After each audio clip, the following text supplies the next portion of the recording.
Sige po. Sige, ihandog po natin si Baby Elise sa Diyos. Angat yun po. Sige po. Ayan. Sige po.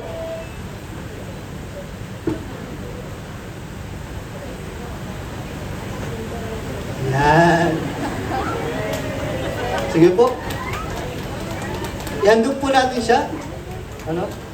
Magkaroon tayo ng kasiyahan at masasaksihan po natin ang paghahandog sa batang ito.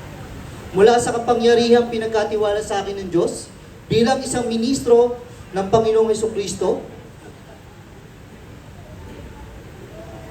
at kapangyarihan na pinagkatiwala sa akin ng Dawn Harvest Church Philippines, Ada, Elise Ada R. Marcos, inahandog kita sa Diyos na manlilikha, tagapagligtas, pinagmulan ng buhay, tagapangalaga, manggagamot, Panginoon, at manunugos nating lahat sa pangalan ng Ama, ng Anak, at ng Espiritu Santo.